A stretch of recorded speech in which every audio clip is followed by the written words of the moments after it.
Bienvenidos a la agenda académica de la Feria Virtual de Educación 2021.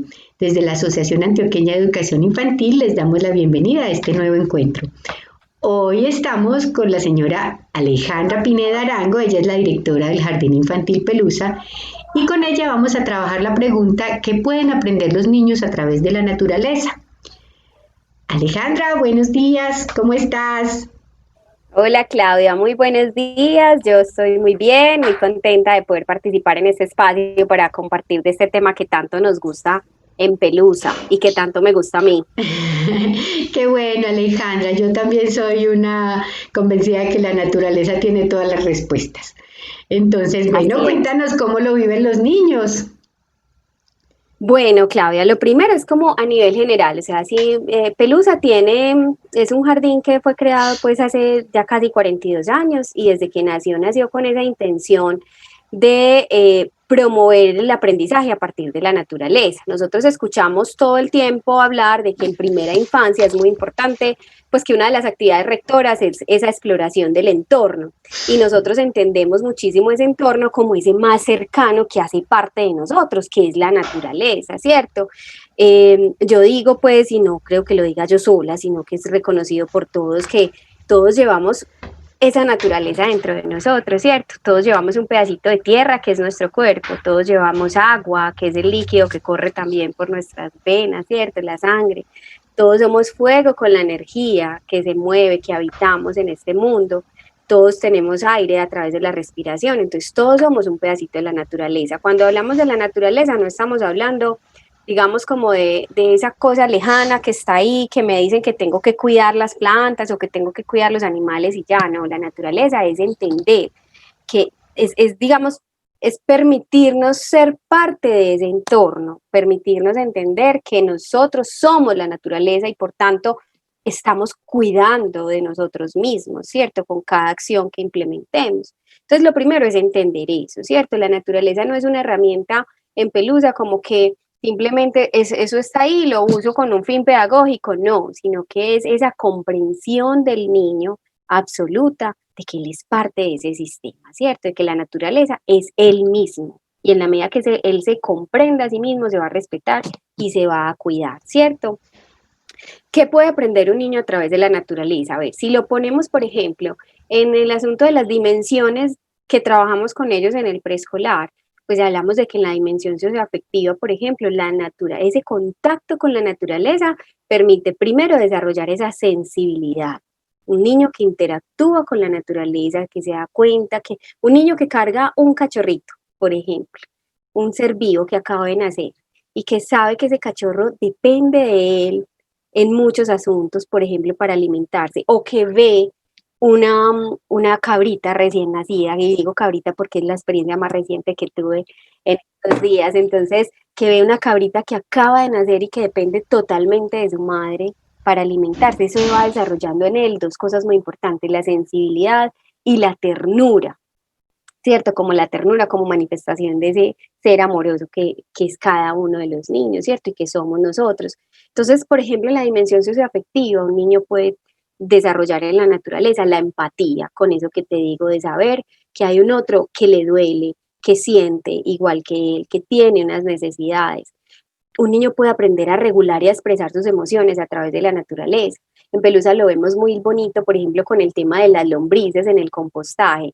¿Qué le puede generar a muchos niños una lombriz? Le genera miedo, le Sí, genera susto, le fastidio. genera asco, fastidio, como, ay, no, eso está así como tan, ¿cierto? Entonces, y eso que le genera puede ser natural o puede ser a veces incentivado también por los adultos que están alrededor, que le dicen, cuidado, no toque, o eso está sucio, o cosas por el estilo, ¿cierto? Pero cuando un Claro. niño se atreve a coger esa lombriz, a ver que ella no le hace nada, a tocarla, además a descubrir que la lombriz es encantadora en la naturaleza porque nos convierte esos residuos que tenemos en residuos orgánicos que van a la misma tierra, entonces que es maravillosa y que es necesaria, además sabe que no, que entonces la debe cuidar, ¿cierto? Entonces, puede aprender a expresar sus emociones, a regular sus emociones también a través de un animal tan simple que vemos como es una lombriz, ¿cierto? Entonces, en esa dimensión socioafectiva, básicamente trabajamos con la naturaleza, toda la relación del niño con ese entorno en el que vive y con el otro, ¿cierto?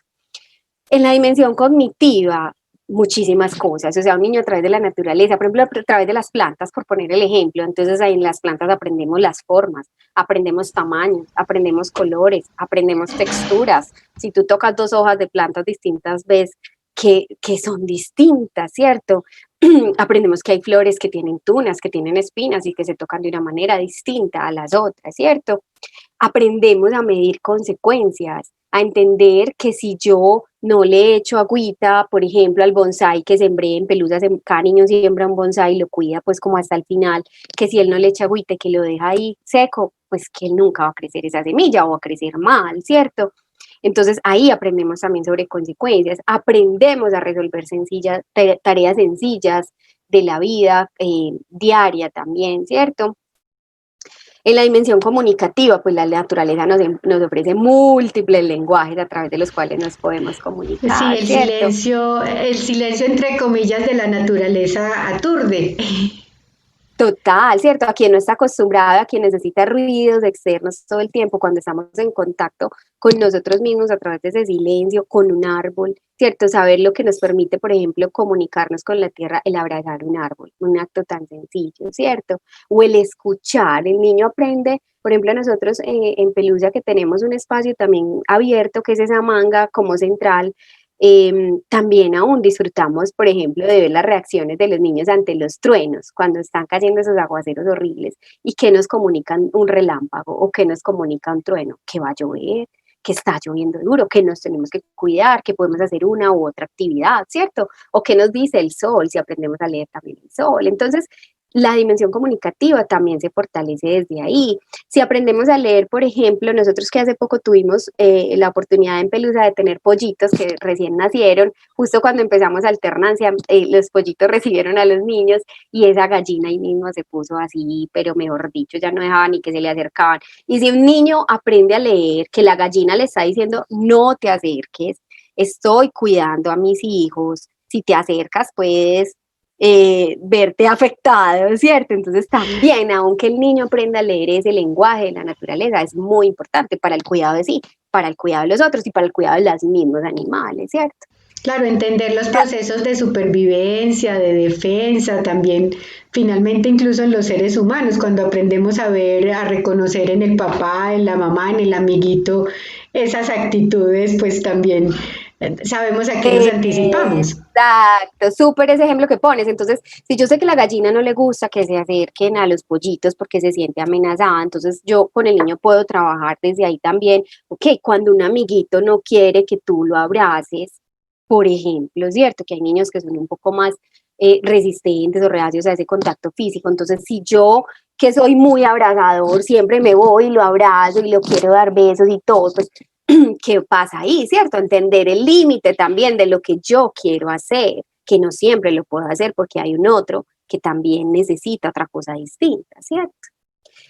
Si hablamos de la dimensión estética, que es una que me fascina a mí, Claudia, que creo que tú y yo compartimos, y lo estábamos conversando también, como ese gusto por la belleza de la naturaleza, por ver en cada cosa lo bello, si no es a través del orden y a través de esa naturaleza, pocas probabilidades tendríamos de desarrollar ese asombro y de desarrollar ese sentido de lo bello, ¿cierto? Entonces, ver una flor hermosa que nace, pero ver también aún en el compostaje, por ejemplo, lo bello, ¿cierto? Ver el agua como cae distinto, si está cayendo desde lo muy alto, lo muy bajito, si cae lento, si cae rápido. Todo eso nos permite desarrollar el sentido estético, ¿cierto? Y el del orden, de la lógica, el de la secuencia que tiene la vida misma, ¿cierto? Como el ejercicio, sí, uno termina entendiéndolo, lo que pasa es que lo vamos perdiendo. Aprovecho como para preguntarte eso, para los niños es más natural descubrir y no perder. Yo creo que finalmente termina siendo es más como un ejercicio de no dejar que ellos pierdan esa admiración. Exactamente, de mantenernos maravillados con todo eso que ocurre, ¿cierto? Entonces, por ejemplo, mira si un niño llega y por primera vez se acerca y descubre lo que es un panal de abejas. Entonces, el niño puede decir, wow, ¿qué es esto que me acabo de encontrar? ¿Cierto? Esa maravillosa organización de esas abejas para construirlo, unas casas perfectamente hechas, o una telaraña. Una telaraña es un súper ejemplo ahí, por ejemplo, valga la redundancia. Entonces, en la telaraña yo descubro lo bien que teje la araña, cómo se está comiendo el insecto, qué está haciendo, cómo se mueve lento, ¿cierto? Pero llegamos los adultos y lo que hacemos es, no, cuidado, no va a picar, esa araña es venenosa, o esa abeja no sé qué, ¿cierto? Y no quiere decir que no tengamos que enseñarle al niño el cuidado de sí frente a esos animales, ¿cierto? Pero nosotros anteponemos esos otros miedos que tenemos, esas otras amenazas que leemos, porque ya no estamos como adultos leyendo lo primero que es el asombro de la belleza que tiene eso, sino que lo primero que leemos es pues casi que desde nuestra reacción, ¿cierto? Entonces, en el niño, lo que tú dices es muy claro, lo que nosotros procuramos es wow, asombrémonos de cada cosa que vemos, veamos ahí lo maravilloso que hay, ¿cierto? Y cómo podemos relacionarnos con esa parte del mundo, ¿cierto? Cuando nosotros necesitamos el mismo cuidado que necesita la telaraña, cuando nuestras redes están un poquito flojitas, sensibles, débiles y necesitamos que nos toquen con mucha precaución o que no nos toquen, ¿cierto? También. Y hay una dimensión, dos dimensiones que se conectan mucho, Claudia, que me parecen muy bonitas y que se trabajan mucho a partir de la naturaleza, y son la ética y la espiritual.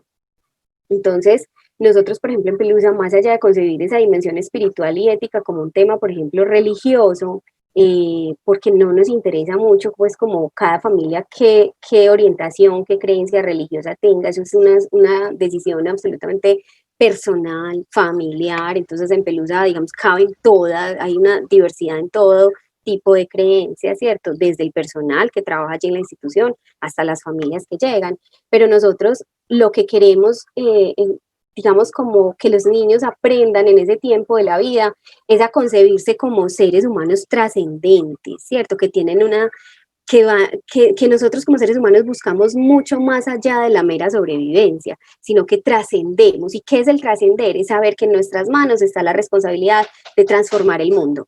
Este mundo que nos regalaron, transformarlo, dejarlo mejor. Entonces, si yo puedo llevar mis desperdicios de plástico a una botella de amor, por ejemplo, llevarlos allá, ponerlos y entender que es que eso va para una construcción que le va a ayudar a unas personas a tener una vivienda, en lugar de ir y botarlo comúnmente a la caneca como sin ninguna sensibilidad. Hombre, pues habré ganado muchísimo porque tengo la conciencia de que mis actos pueden transformar el mundo, ¿cierto? Si nosotros sabemos que la mariposa, por ejemplo, y aquí me pego para hablar de esa dimensión ética y espiritual de la mariposa y el ciclo que tiene tan bello, entonces si nosotros sabemos que la vida es finita, pues que la vida tiene un tiempo, que la vida se acaba, entonces vamos a comprender muy fácil a través de la mariposa, por ejemplo, qué es lo que pasa con mi mascota, que se acaba de morir, con mi perrito, o que no se acaba de morir, está vivo, pero que algún día va a tener ese final y que además yo puedo ayudarle a que no, eso no ocurra muy rápido, pues cuidándolo mucho, ¿cierto? Dándole amor, protegiéndolo. Entonces creo que esa dimensión de la ética, lo espiritual es mucho más pensado como desde los valores, desde ese ser sensible que trasciende con el mundo y cuidando de ese mundo que es lo externo, pero que también es en primera instancia lo interno, ¿cierto? En Pelusa tenemos varias prácticas que además tienen que ver con esto, Claudia, que tienen que ver con la naturaleza. Por un lado, el tema, por ejemplo, de la alimentación. Entonces, para nosotros, la alimentación es también una fuente de contacto con lo natural, con la naturaleza. Y por eso, por ejemplo, los refrigerios, la alimentación, las prácticas que incentivamos están muy orientadas a que sean conectadas con la tierra. Es decir, que lo que nos comamos sea lo más natural posible, venga casi que de la tierra misma y derechito, ¿cierto? Que no la tengamos que llevar a paquetes, a procesarlas, a echarles químicos, no. O sea, que la lechuga que sacamos así de la cama de huerta que hay en la institución o en nuestra casa o en donde sea, es lo más rico. Que la aromática, si la sacamos de la plantica, las hojitas de hierbabuena, qué cosa más deliciosa tomarse eso en vez de ir a comprar la cajita que dice hierbabuena, ¿cierto? Entonces, digamos que la alimentación para nosotros es una fuente también donde le enseñamos a los niños que eso que se comen finalmente les da bienestar o malestar, ¿cierto? Ujú. Eh, digamos que el tema pues como ya concreto de cuidar animales, plantas, que yo te lo he hablado, del compostaje, del ahorro del papel, entonces nosotros nuestras prácticas en la institución, digamos que ya no tenemos cuadernos, comunicadores, porque ya para qué si tenemos un montón de medios digitales y no tenemos que gastar árboles, ¿cierto? No tenemos que aportar ahí a la tala de más árboles. Eh, bueno, entonces digamos que todas esas prácticas van como en sintonía con eso. Y finalmente entender, Claudia, también que pues la naturaleza para nosotros todos lo hemos experimentado. Creo que en esta pandemia, estando en condiciones de cuarentena estricta, todos experimentamos en algún momento la necesidad de salir, de recibir aire puro, de movernos ampliamente por los espacios, de conectar, de ver los árboles, de ver el verde, de ver un río, ¿cierto? Si no fuera así, pues un montón de gente cuando empezaron a abrir salió a pasear, ¿cierto? Y salió a sus fincas y todo eso lo viven los niños y lo vimos todos de manera cotidiana. Entonces, digamos que está demostrado que ese contacto con la naturaleza reduce la fatiga mental, incrementa la creatividad de los niños, mejora el estado de ánimo de niños y de adultos y de una profe que está enseñando a través de la naturaleza cómo no va a ser más rico estarle mostrando al niño el ciclo de la vida en la mariposa o en la planta que estarle leyendo un libro o mostrándole un video de YouTube sobre el ciclo de la naturaleza. Pues creo que eso no tiene como mucho disfrute que digamos, en cambio este se disfruta, la misma maestra va a estar asombrándose de lo que está observando ahí, ¿cierto? Creo que la tarea de nosotros como adultos entonces finalmente es evitar que los niños pierdan esa capacidad de asombro, ¿cierto? Es como enseñarles una mejor relación con la naturaleza misma. Es la tarea frente a los niños y es la tarea frente a nosotros, Claudia, porque si nosotros no lo hacemos con nosotros mismos, poco se lo vamos a transmitir a ellos. Claro, Si yo soy tenemos una que ser, persona, vivenciarlo. exacto, si yo soy una persona que en mi cotidianidad me asombro con las cosas, me permito asombrarme, me permito maravillarme y deleitarme con eso que observo, que conozco, con toda seguridad el niño lo va a vivir también. Creo que esa es la tarea. Bueno, no Alejandra, muchísimas gracias, de verdad que escucharte con tanta pasión pues finalmente creo que también en este momento que atravesamos tenemos que empezar todos a recuperar como este planeta en el que vivimos y a valorarlo mejor y creo que el punto es desde ahí, desde entendernos parte de él y no como que nos sirve a nosotros. Así es, Muchísimas gracias. totalmente. Yo dejo a los Gracias, Claudia. padres aquí con el portal de la Feria Virtual de Educación, con el portal del Jardín Infantil Pelusa para que lo visiten, conozcan más del proyecto, de todo el proceso pedagógico de Pelusa y tienen ahí también la forma de contactarlos.